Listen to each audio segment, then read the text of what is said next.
Hi students, myself Anirban Bashurai Chaudhuri, Lab Assistant, Department of Chemistry, JS College of Engineering.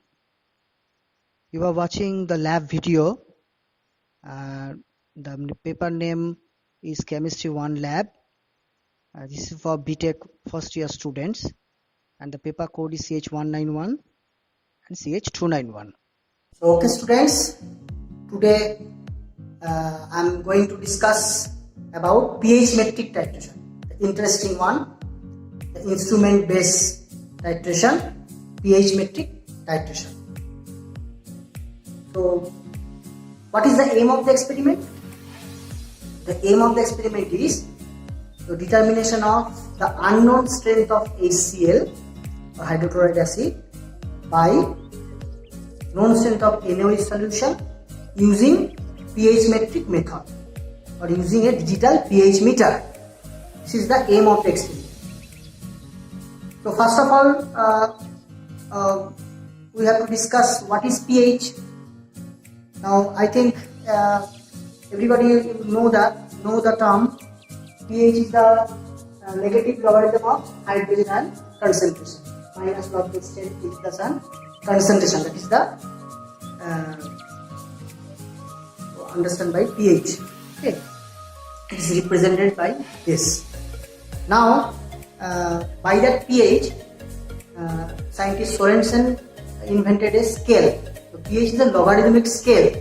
Okay, so by that scale we can find out the acidic nature of the solution, which one is acid, which is the basic solution or alkaline solution, and also which one is the neutral solution. Okay. Now, what is the pH range? The pH range is 0 to 14. Okay. So 0.1 to 6.9. This is the range of acidic pH. Okay. 7 is the neutral pH. 7 is the neutral pH, and again 7.1 to 14. That is the basic pH. This is the pH range. Now, by that range, we can very easily know which acid is weak acid and which acid is strong acid or strong base, weak base. Like for weak acid, there is less number of H plus. Okay, because it is dependent upon the negative logarithm of hydrogen ion concentration. So weak acid has less number of H plus ion, whereas strong acid has more number of H plus ion when it is dissociated.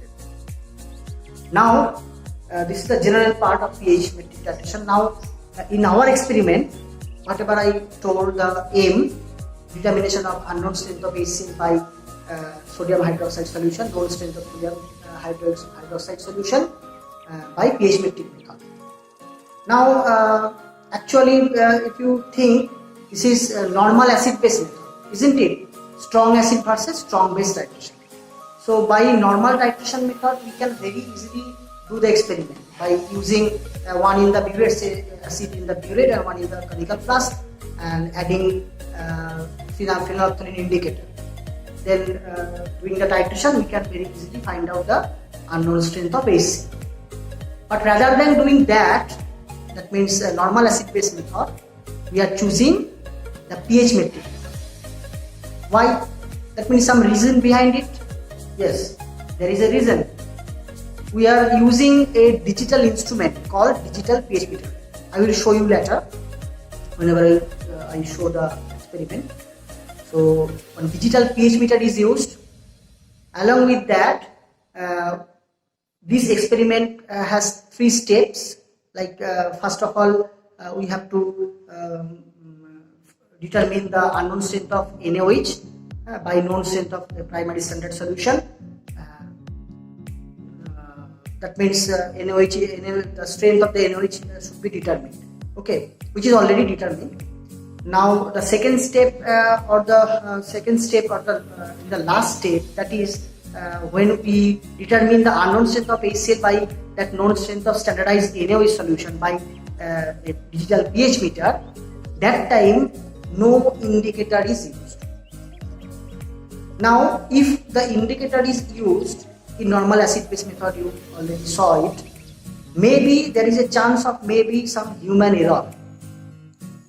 It is not obvious that errors are coming. If you practice so much, it is minimized, but maybe some errors are coming. But in that particular method, the last step, there is no indicator is used. So without the indicator, we are finding the endpoint. That means there is a less chance of human error.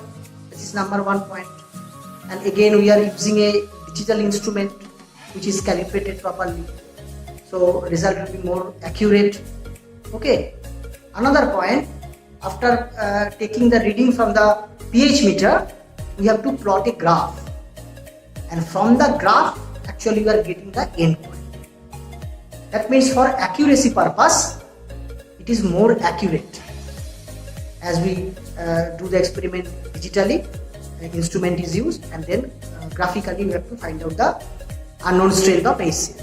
Okay, and there is a less chance of human error. So for accuracy, we are choosing the method of pH metric titration.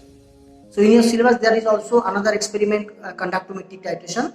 They are also same method. That means same thing that we are using conductometrically. Now, in this experiment, pH metric titration, we have to prepare it out 10 ml of unknown HCl in a plastic beaker,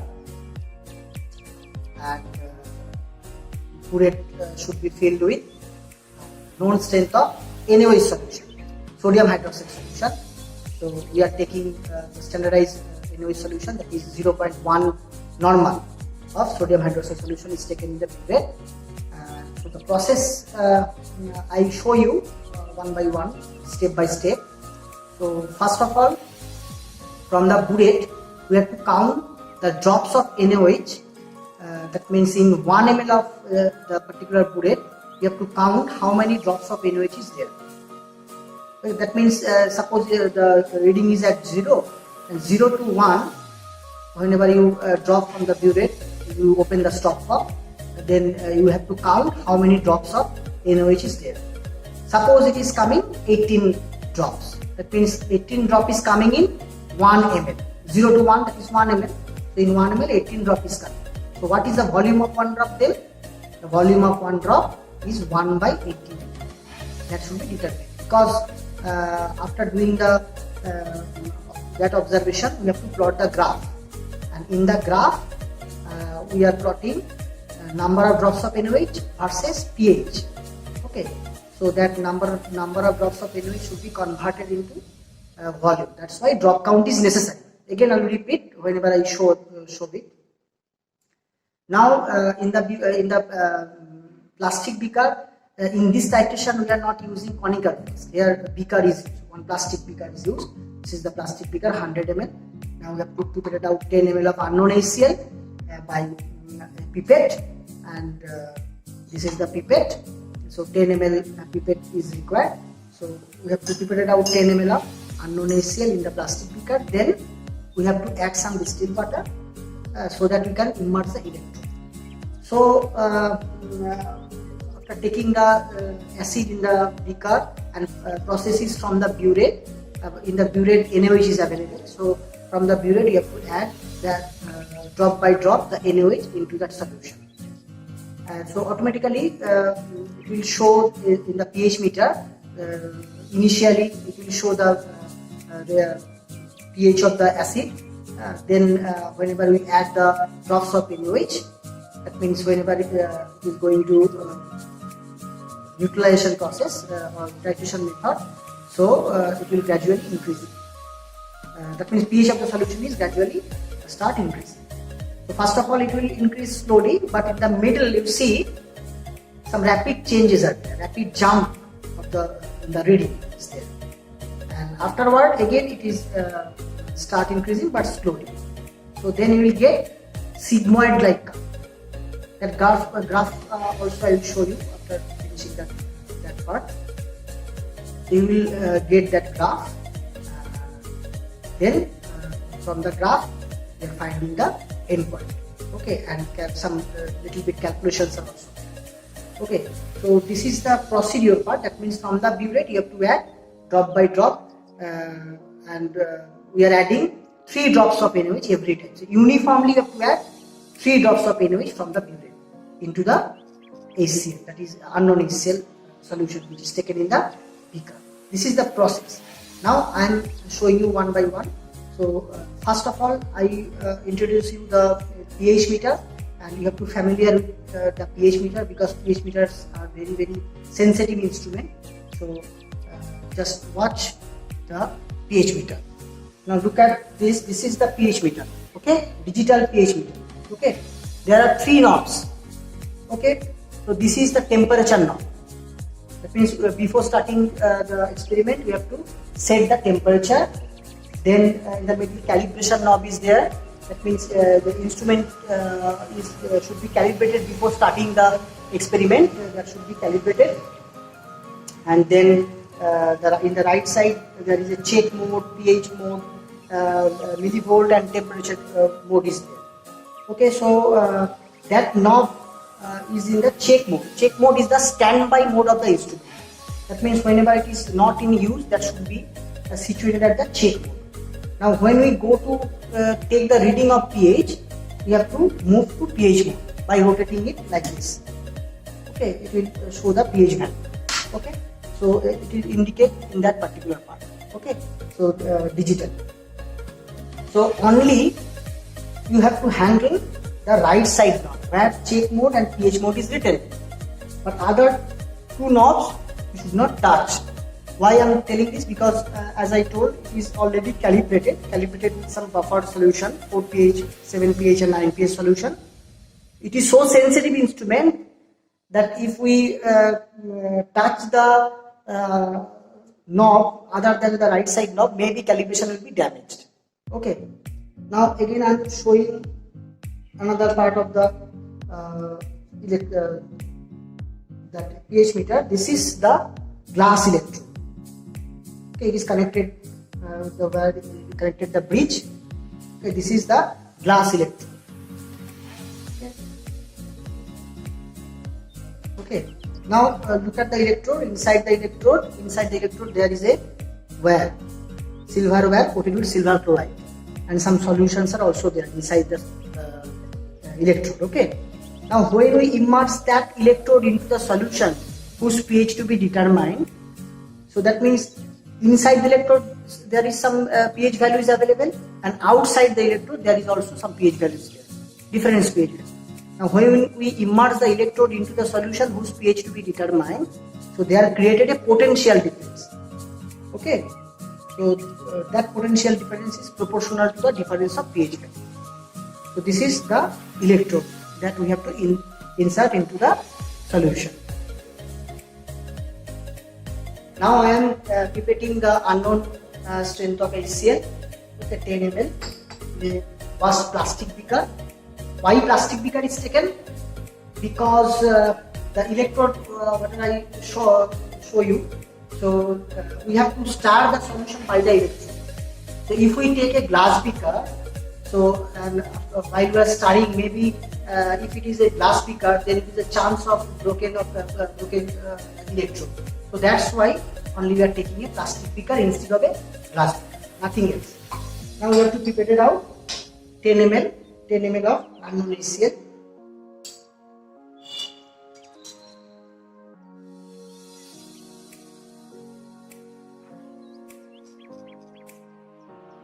So you pick up the volume.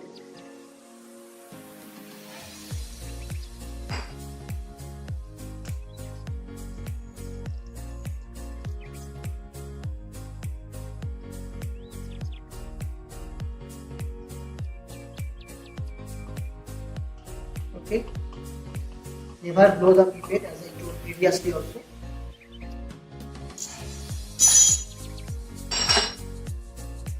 Now look, this is 10 ml of unknown HCl.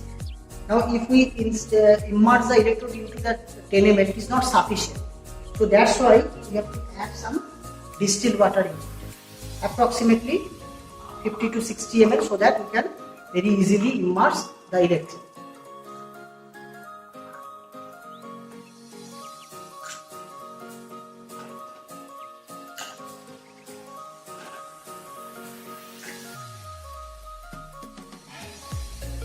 Okay. Now it is sufficient for immersing the electrode. Now we have to immerse the electrode into that solution.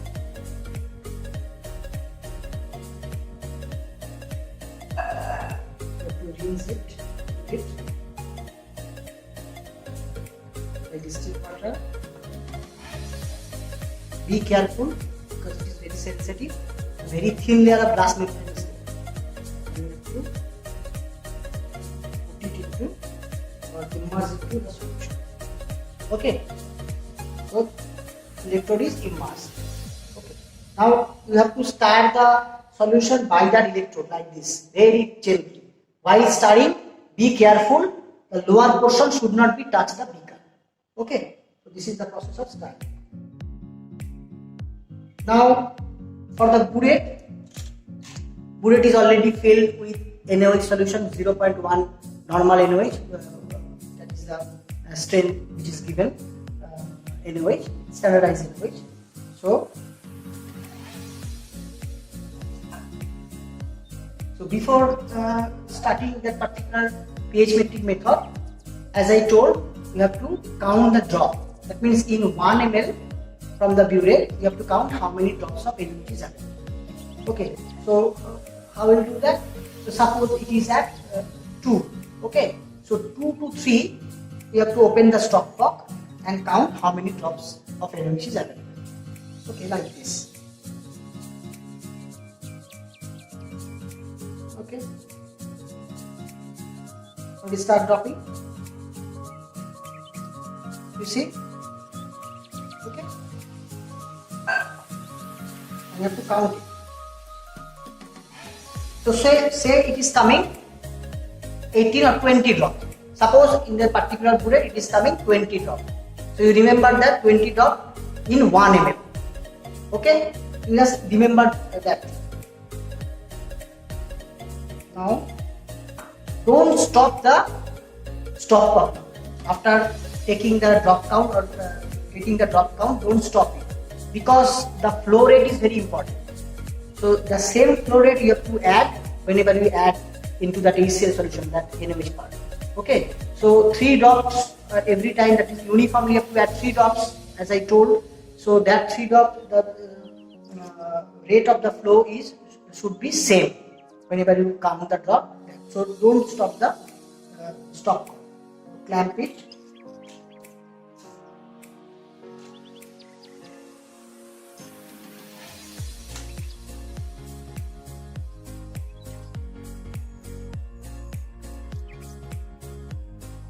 Okay, now students carefully see what happened. This is the HCl, unknown HCl is taken in the plastic beaker.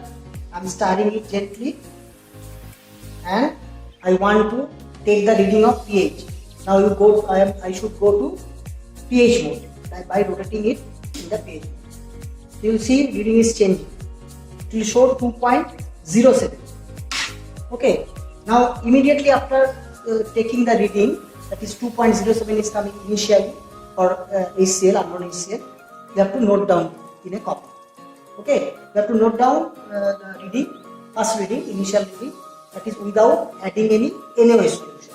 Okay, and immediately you take the reading, you return to check.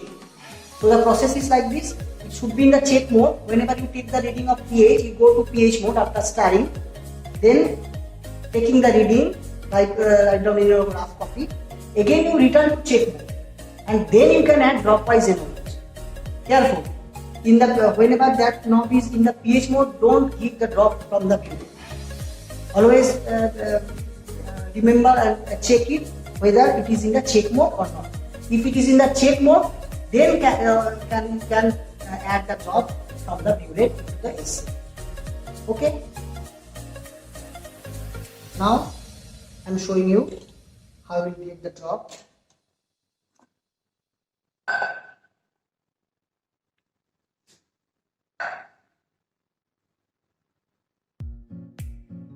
So uniformly 3 drop, I told you, uniformly 3 drop you have to give. So give 3 drop. It is in the check mode, check position. 1, 2, 3. Now you have to stir it again. Okay. Gently clockwise, anti-clockwise. You have to start it. Now you go to pH mode again. You see 2 point.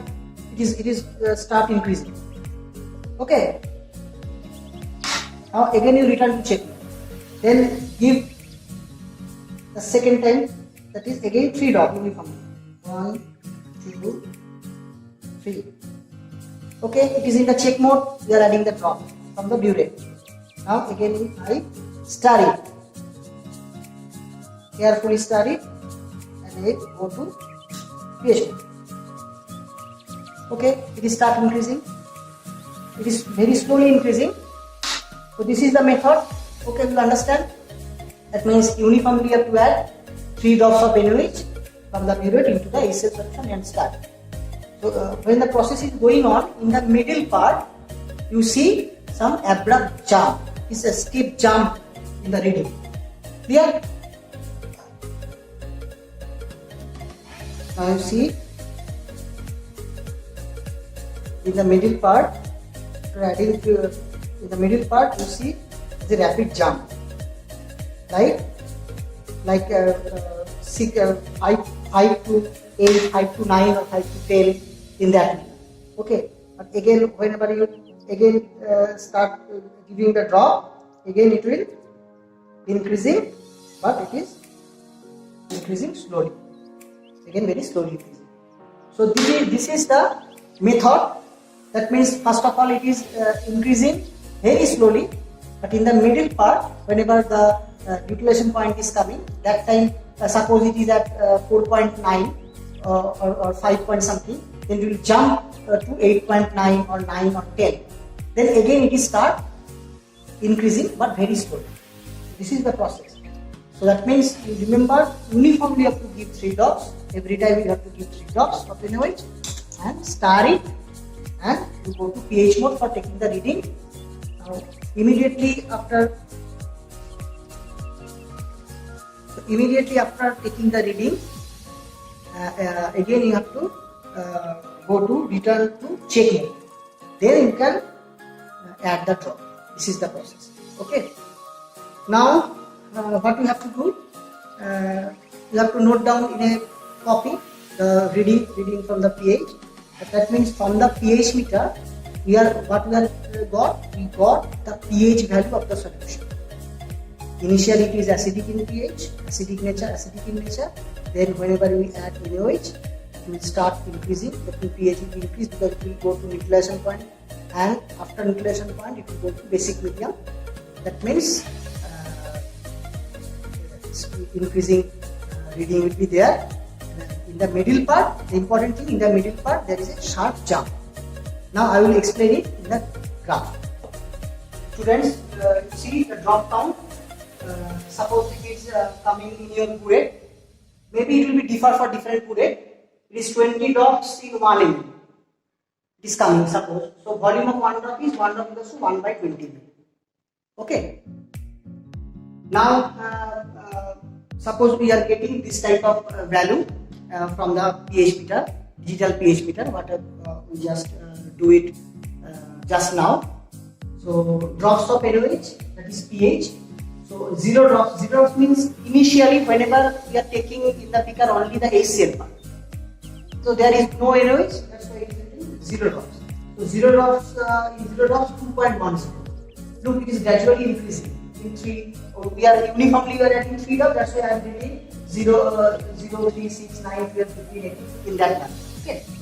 So 3 drops increasing, and you see in that part, in that region, it is rapid reaching. Okay, step jump. Now again afterward, that means it is indicated that in that part neutralization point is there.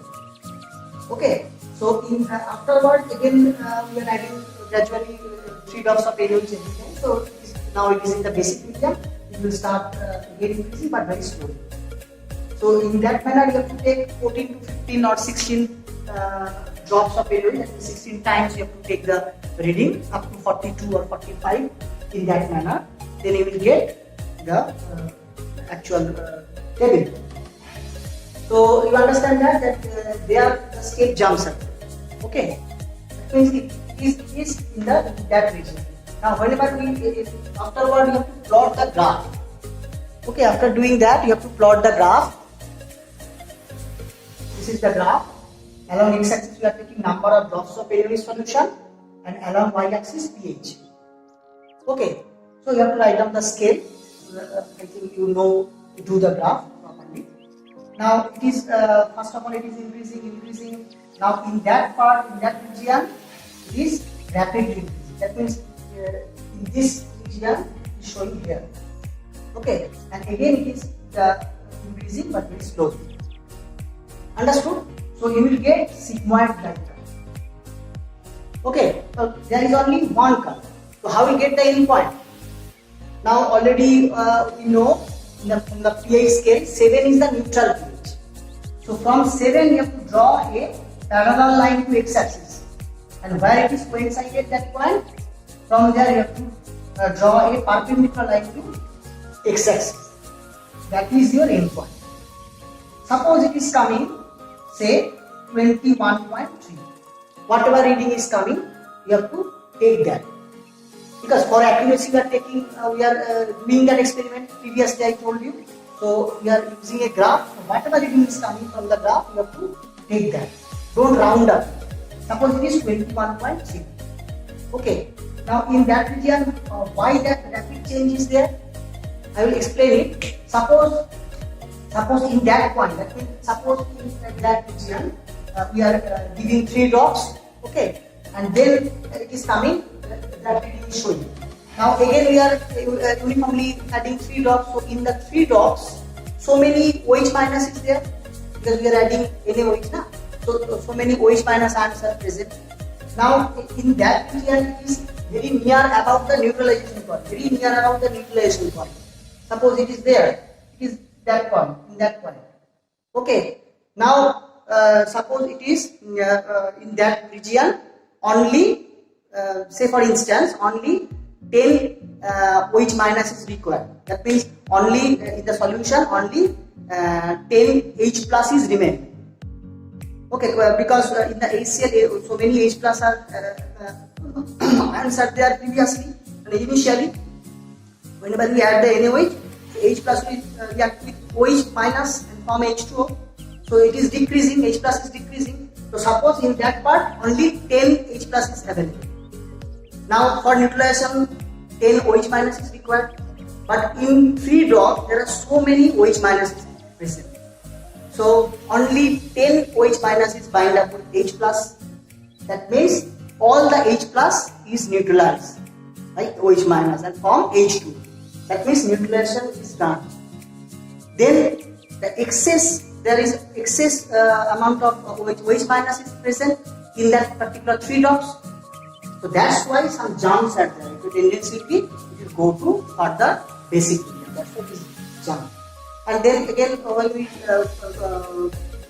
continuing the process, so again it will be increased because for OH minus, that means it is in the basic medium. Okay, so this is why the graphs look like that. Now this is the actual 21.3. Suppose 21.3 drops of NaOH is coming from the graph. From the graph we get this. Now that means 21.3 drops of NaOH is required to neutralize your HCl. Whatever HCl solution you are taking, that 21.3 drops of NaOH which is required to neutralize your HCl. Okay. Now remember the aim, determination of the unknown strength of HCl by standardized NaOH. So now the calculation part. It is very easy using formula V1S1, V2S2, normality equation. Suppose V1 is the volume of NaOH. Okay. Then S1 is the strength of NaOH. And V2 is the volume of HCl, and S2 strength of HCl. So you have to determine S2, that is V1 S1 by V2. isn't it? Now V1 is the volume of NaOH. This is known. S1 is known because strength of NaOH. I told you strength of NaOH is 0.1 normal. Okay, this is standardized. Then V2 is 10 ml because 10 ml is prepared for HCl. 10 ml is prepared out, and S2 we have to calculate. So V1 volume of NaOH is required. Now from the graph we are not getting the volume. We are getting only the drops of NaOH. So that drop should be converted into volume. How will we do that? By that. Because we know we are counting already drop. In 1 ml how many drops of NaOH is there. So they got volume of 1 drop is 1 by 20 ml. So if we multiply that 1 by 20 with 21.3, then we will get our V1. So instead of V1, we can write down 21.3 into 1 by 20 into 0.1, that is the strength, and by 10. V2 is the 10. So you will get the result, the S2. Okay, this coming here 0.0102 normal. Okay. So this is the strength of unknown strength of HCl which is coming by that method, which is very easy. So from the graph,